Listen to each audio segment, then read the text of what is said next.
Hello and welcome back to Let's Talk Title with Emerald Coast Title Services. I'm president of ECTS and host Dion Moniz, and I'm Ashley Bowen, director of operations and co-host of this podcast. So today we're going to talk to you about a current trend regarding fraud with vacant land contracts. It's been prominent down in South Florida, but we're now starting to see it happen in North Florida. So we want to give our audience a heads up on what it is and how we can help you avoid it. Yes, it has. This vacant land fraud has come to Northwest Florida. Yep. We've actually had an experience in our office 5 months ago, maybe, where there was a seller. We got all the way. He was a German seller. He told us. Mm-hmm. We got all the way to the signing of the documents. Got a copy of his German passport, which we sent to a third party to verify. It turned out to be fraudulent.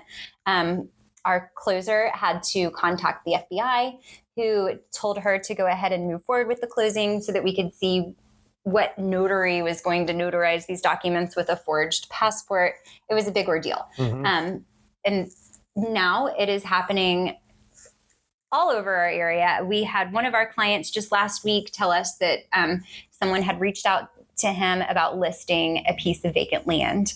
And that's where it starts, where these listing agents are getting phone calls from people, not meeting them in person and saying, we want to list this property. And it turns out that these sellers aren't actually our sellers. So why the popularity with vacant land? Why is that suddenly the subject of all this fraud?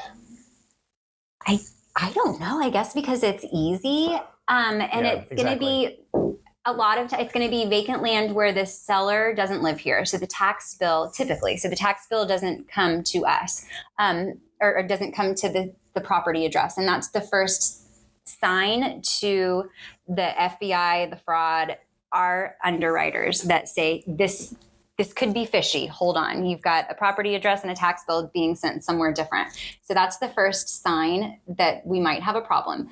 I hope that anytime that you listing agents get a property to list, that the very first thing you do, if you've watched any of our other podcasts or attended any of our classes, we always say, go to the property appraiser, pull the last deed, pull that tax bill. If you see that the bill is being sent somewhere other than your property, our underwriters have suggested that we do this, and we suggest that you do it, and we can send you a blanket letter that you can send out. That is what we are to do. When we get a contract on a piece of property where the tax bill is sent somewhere other than the property address, we are to send a letter to the seller of record and just in the mail and let them know that there's a contract on this property and we're working on contracts pending. If we're working on the closing for it.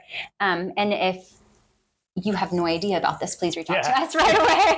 Hey, if you weren't really the seller of this property, or I'm sorry, if you're not trying to sell this property, let us know. You let us know. Somebody else is because we trying have to under sell contract with somebody. The two main ways this is occurring is, one, you have someone pretending to be the seller, right? The actual owner of the real deed in public records. But then you also have the more complex version where someone's actually done a fraudulent deed to themselves that's in public record. So you have someone that is the seller or the owner of record, but the deed itself is fraudulent. The past deed. Yeah. So one, you have the imposter seller, and the other one, you have the fraudulent deed, both of which is why you want, title insurance. But the imposter seller situation, we help catch, because we help identify the person, we get the passport verified, and make sure that the seller is who they say they are. But on the fraudulent deed side, that's where title insurance kicks in. And if it turns out the deed was fraudulent and that person that was the seller really didn't have legal title to convey the property, then title insurance would kick in and make the buyer whole. Yes, the insurer would then go to bat and for the property. They would fight with the seller, the state, or whoever it was to do a quiet title action, hopefully to get you the property that's rightfully yours, or maybe reimburse you if they can't get it back from that seller. So that is something that I would like for all of our agents to be aware of is if you have someone reaching out to you to list a property that is vacant and that tax bill is not going to the property address, or even, I mean, I think it's smart to do it even on a house. If you've got like a vacant house, just because there's a building on it doesn't mean that you should put your guard down. Yeah. I think it's a smart idea to try to reach out to that person of record. Yeah. And unfortunately, the primary red flag now is if the seller is a foreign person. Well, and that's right? unfortunate, but that is the primary red flag. Yeah. And so that's going to alert us immediately. But you as the listing agent need to be aware of that as well and need to do some due diligence on your end to make sure that you're dealing with the right person. We had it happen on a buyer side where the buyer was fraudulent and my client. Yeah.